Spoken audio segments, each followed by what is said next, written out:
여러분 지금 의자에 편안하게 앉아 계시죠? 여러분께서 지금 의자에 편안하게 앉아 있을 수 있는 이유는 의자를 의지하기 때문이에요. 적어도 이 의자가 내 체중은 견딘다. 내가 앉아 있는 동안 이 의자는 무너지지 않는다라는 것을 믿기 때문에 여러분은 지금 온몸에 힘을 빼고 편안하게 걸터 앉아 있을 수 있습니다. 만약에 이 의자를 반신반의한다. 넘어지면 어떡하나? 부서지면 어떡하나? 조금이라도 불신이 있다면 여러분은 아마 앉아 계시는 동안에 허벅지에 다리에 힘을 꽉 주고 마치 투명 의자에 앉아 있듯이 엉거주춤하게 서 있을 겁니다. 이것이 바로 믿음이에요. 믿음은 단지 머릿속에 어떤 사실이 인정되는 것이 아니라 참으로 그것을 믿는다면 그 대상에, 믿음의 대상에 나를 완전히 맡기게 되는 거예요. 무엇을 의지하는지를 보면은 그 사람이 무엇을 믿고 있는지를 알 수 있습니다. 많은 사람들은 눈에 보이는 것을 쉽게 의지합니다. 왜죠? 보이니까 확인이 가능하고, 만져지니까 통제가 가능하고, 통제가 가능하니까 내 계산이 들어맞아요. 통장의 잔액만 봐도 얼마나 그 잔액이 늘어나고 줄어드는지 눈으로 확인하기 쉽습니까? 건강검진의 결과지만 봐도 그 종이가 건강검진을 한 영상이 얼마나 확실하게 우리 눈에 보입니까? 또 내 전화번호부에 있는 참 능력 있는 친구만 봐도 언제든지 전화를 하면 받아주고 그리고 나의 부탁을 들어줄 것 같은 확신이 있지 않습니까? 이처럼 눈에 보이는 것은 우리에게 안정감을 줍니다. 반면에 우리 하나님은 눈에 보이지 않아요. 요한복음 1장 18절에 본래 하나님을 본 사람이 없으되, 하나님은 우리 눈에 보이지 않을 뿐더러 하나님은 우리의 통제 가운데 있지도 않습니다. 내 통장에 있는 돈을 이쪽 통장에 있는 걸 여기로 옮기는 것은 나의 통제 가운데 있어서 가능한 거예요. 그러나 하나님의 방식은 나의 방식과 다를 때가 있습니다. 하나님의 때는 나의 때와 다를 때가 있습니다. 그래서 나는 기도 가운데 예상하고 기도하고 바라는데도 불구하고 하나님의 방식은 나의 방식과 다르기 때문에 아무리 기도한다 한들 내가 원하는 결과가 아니라 하나님께서 나를 인도하시는 결과가 나옴에도 불구하고 우리는 불안할 때가 있어요. 내가 통제하는 게 아니기 때문에 그렇습니다. 그래서 하나님을 믿는 일은 쉽지가 않아요. 한번 결심했다고 저절로 유지되는 것도 아니고, 또 믿음 생활 가운데는 우리가 보지 못하는 영적인 전투도 있습니다. 어둠의 세력이 우리를 언제든 넘어뜨리려고 시험하고 미혹하고 시기를 살피고 있습니다. 그래서 바울은 디모데에게 이렇게 전합니다. 믿음의 선한 싸움을 싸우라. 믿는 일이 얼마나 좋은 건데 믿음을 보고 선한 싸움을 싸우는 여정이라고 비유하고 있습니까? 언제든지 우리가 믿음 가운데 흔들릴 수 있고 언제든지 우리가 믿음 가운데 넘어질 수 있다는 사실이에요. 오늘 본문에 등장하는 히스기야도 하나님을 정말로 의지했던 사람이에요. 우리 어제 말씀에 참 은혜를 많이 나누지 않았습니까? 히스기야가 굉장한 개혁을 단행하고 그 누구도 할 수 없었던 일을 히스기야가 했습니다. 그리고 성경은 히스기야를 두고 어떻게 평가하냐면 5절을 보십시오. 18장 5절입니다. 히스기야가 이스라엘 하나님 여호와를 의지하였는데 그의 전후 유다 여러 왕 중에 그러한 자가 없었으니. 이 굉장한 평가예요. 히스기야가 자기를 자화자찬하는 것이 아니라 하나님께서 성경을 쓰게 하신 성경의 저자가 하나님의 평가를 담아서 히스기야가 정말로 하나님을 진실로 의지했다라는 것을 보여주고 있습니다. 근데 오늘 여러분 우리 함께 9절부터 16절을 읽었듯이 히스기야가 여지없이 무너지는 장면을 볼 수 있어요. 특별히 9절부터 12절은 지금 당장을 보여주는 것이 아니라 과거를 보여줘요. 히스기야가 왕이 되고 나서 무슨 일이 국제적으로 일어났는지, 특별히 북이스라엘과 아수르 관계 사이에서 무슨 일이 일어났는지를 보여줍니다. 9절에 보면 히스기야 왕이 된 지 4년에 사마리아가 아수르에 의해서 포위당하는 장면이 보여지고, 또 10절에 보면은 포위당한 지 3년 만에, 그러니까 히스기야 왕이 된 지 6년 만에 이스라엘이 완전히 망하는 걸 볼 수 있어요. 아수르가 이스라엘을 완전히 포위하고 무너뜨리는 장면을 볼 수 있습니다. 당시 아수르가 얼마나 강력하고 얼마나 잔인했는지 고대 기록, 그러니까 성경의 기록 말고요, 고대 역사의 기록, 우리 고고학에서 유물을 발견하죠. 그 발견되는 유물 가운데 엄청난 기록들이 많아요. 막 아이를 매쳐서 죽이고 사람을 잡아서 처형을 하면은 가죽을 벗겨서 전시를 하고, 아수르가 엄청 잔인한 민족이었어요. 그러니까 다른 말로 하면은 히스기야는 자기의 동족인 북이스라엘이 철저하게 심판받고 철저하게 망하는 것을 두 눈으로 본 거예요. 왕이 되고 나서 보니까 아수르를 막으려고 애굽과 동맹한 이스라엘이 아무 힘 없이 무너지고 민족들이 갈기갈기 찢겨지는 것을 히스기야가 본 거예요. 그러니까 히스기야가 얼마나 두려웠겠습니까? 아무리 믿음이 있는 사람이라 할지라도 그러한 환난을 보면은 두려울 수밖에 없는 거예요. 그런 두려움 가운데 오늘 13절, 딱 오늘 본문의 내용이 시작됩니다. 제가 13절을 읽어드릴게요. 히스기야 왕 제14년에 아수르의 왕 사네립이 올라와서 유다 모든 견고한 성읍들을 쳐서 점령하매. 그러니까 사네립이 이번에는 북이스라엘을 다 점령하고 나니까 이제는 유다를 점령해야겠다고 쳐들어오기 시작하는 거예요. 그리고 그 유다의 성읍들, 특별히 견고한 도성들이 하나 둘씩 함락을 당하는 거예요. 그런데 아직 한 군데가 남았습니다.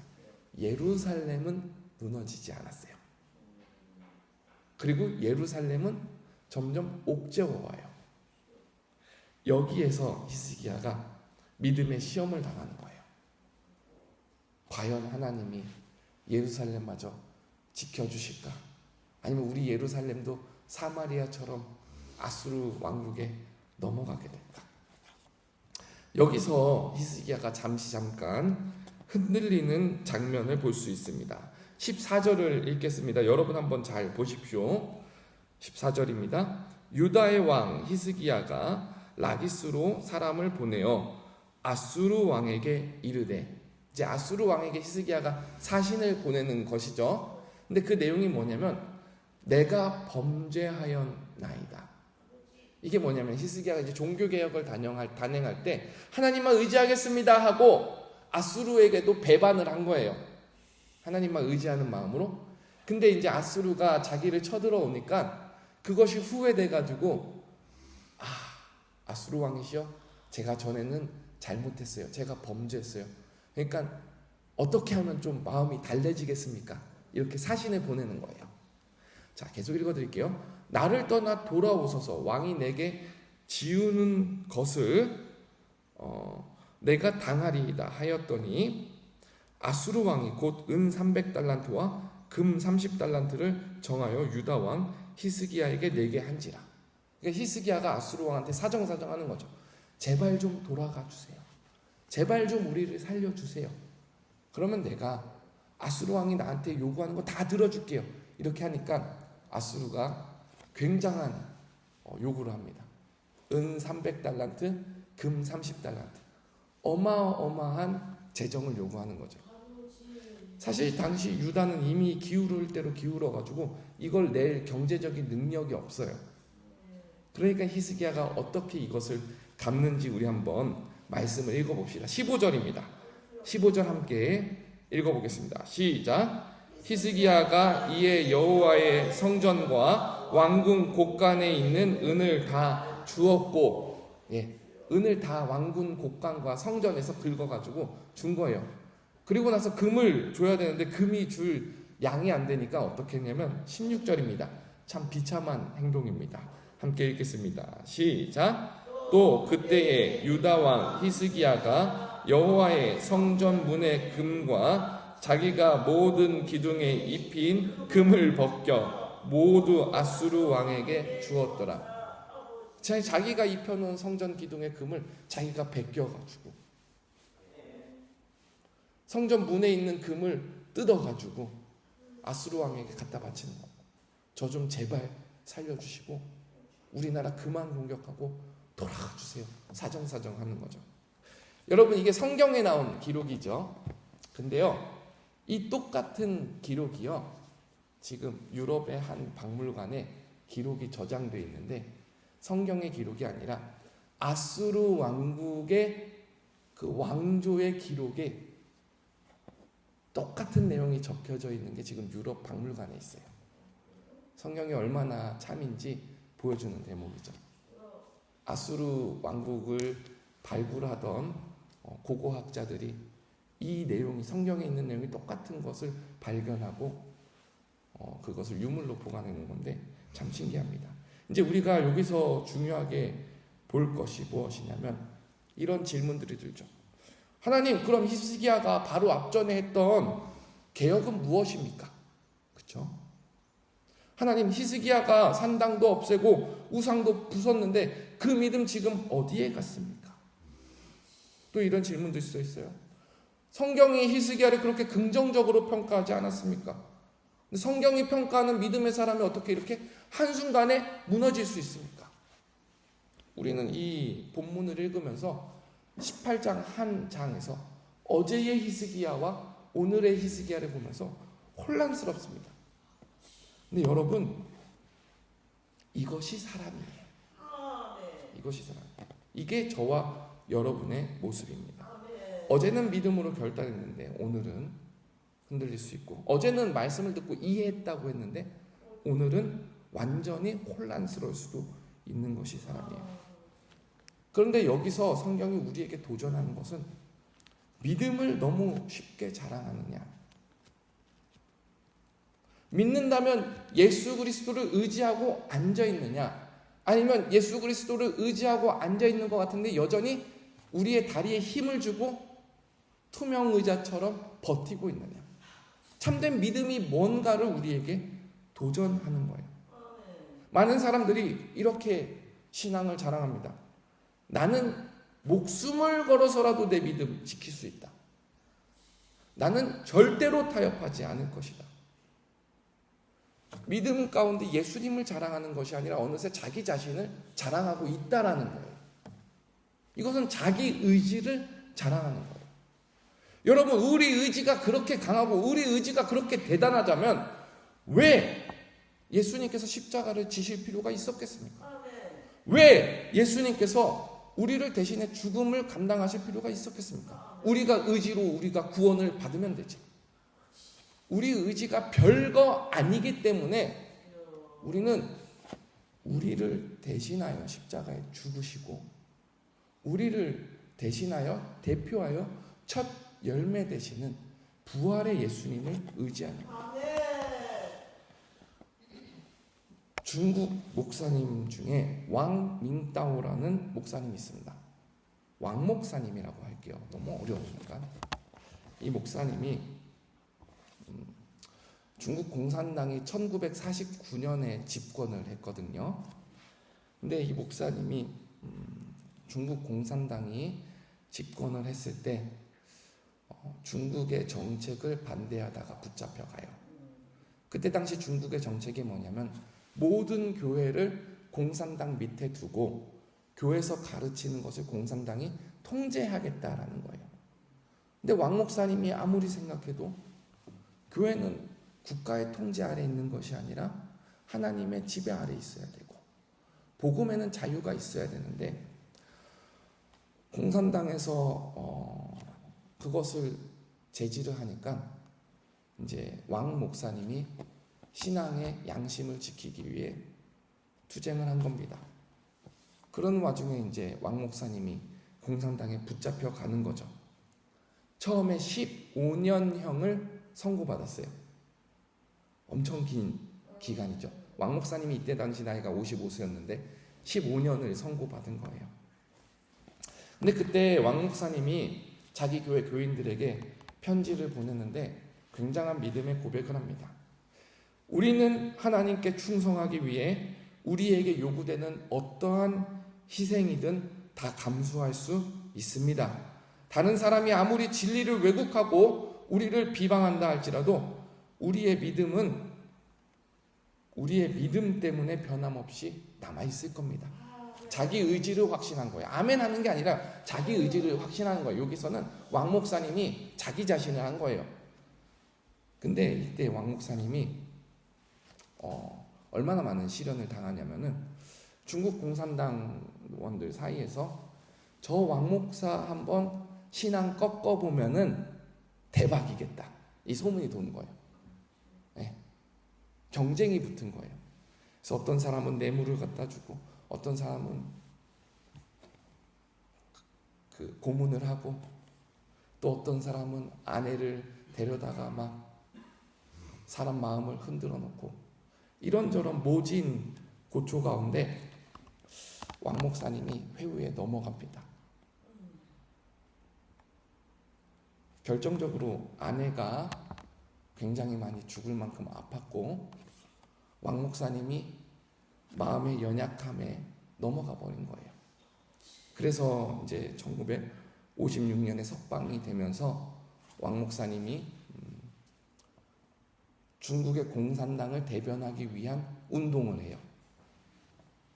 양심을 저버리고. 어떻게 된 거죠? 그러니까 결국 왕 목사님이 자기가 의지하던 자기 신앙이 철저하게 여기서 무너진 거예요. 근데 하나님께서 왕 목사님의 의지를 계속해서 그 양심을 계속해서 건드려요. 그러니까 왕 목사님이 길거리를 걸어 다니면서 자꾸 혼잣말 하는 거예요. 나는 베드로야, 나는 유다야. 자꾸 혼잣말을 하는데 어느 날 하나님께서 왕 목사님에게 미가서 7장 9절을 통해서 그 마음의 짐을 회복시켜 주시는 거예요. 미가서 7장 9절이 뭐냐면 내가 여호와께 범죄하였으니 그의 진노를 당하려니와 마침내 주께서 나를 위하여 논쟁하시고 심판하시며. 이게 무슨 말이냐면 나는 하나님께 죄를 짓는 사람입니다. 그래서 그 죄만 보면 하나님 앞에 진노를 당해야 되는 사람인데 하나님께서 나를 위하여 변호하시고 하나님께서 나를 위하여 일하셔서 내가 회복될 수 있습니다라는 고백이 담겨있는 성경 구절이에요. 하나님께서 왕 목사님의 그 마음과 영혼을 회복시키는 거예요. 믿음을 회복시키는 거예요. 그리고 왕 목사님이 자진으로 공산당에 출두해서 난 이제 당신들에게 협조하지 못하겠습니다. 양심 선언을 하고 종신형으로 갇힙니다. 여러분, 신앙이라는 것은 내가 버티고 서 있는 게 신앙이 아니에요. 내가 버티고 서 있는 사람은 자꾸 자기 자랑하고 자꾸 자기 기준에 못 미치는 다른 신앙인들 판단하고 정죄하고 자꾸 주님이라는 의자 위에 나를 의지한다라고 말하면서 자기 다리 힘으로 버티고 있으니까 신앙생활이 피곤하고 질리고 힘든 거예요. 우리 중 누구가 왕 목사님을 돌을 던질 수 있겠습니까? 우리 중 누구가 오늘 히스기야가 마음이 흔들렸다 해서 히스기야에게 돌을 던질 수 있겠습니까? 우리가 예수님을 믿는다라는 것 그 자체가 축복인 것은 그 믿음 가운데 내가 언제든지 넘어질 수 있으나 주님께서 우리를 붙드시고 우리를 회복시키시고 우리를 다시 일어나게 하실 것이라는 그 신실한 주님을 믿을 수 있기 때문에 축복인 겁니다. 그러니까 우리는 앞으로 내 믿음 절대로 변하지 않아 스스로 자만하는 것이 아니라 우리는 앞으로 날마다 주님의 가르침에 따라 기도해야 합니다. 주님께서 뭐라고 기도하라 하셨습니까? 우리를 시험에 들지 말게 하옵시고. 주님, 환난의 때가 있으면 그런 일이 나한테 일어나지 말게 해주세요. 또 혹시 그런 일이 일어날 때 주님께서 나를 붙잡아 주시고 인도해 주세요. 자신하는 게 아니라 우리는 기도 가운데 주님께 의지해야 되는 것입니다. 신앙생활은 이처럼 우리가 스스로 의자 위에 앉아있는 척하면서 버티는 게 아니라 완전히 주님께 맡겨드리고 나의 연약함까지도 인정하는 것입니다. 지난주에 우리 최현숙 권사님 주여 우리 연약합니다 이 찬양 했지요. 이것이 오늘 새벽에 저와 여러분의 신앙 고백이 되기를, 그리고 그럴 때 성령께서 우리를 끝날까지 인내하도록 붙잡아 주시기를 소망합니다. 우리 함께 기도하겠습니다.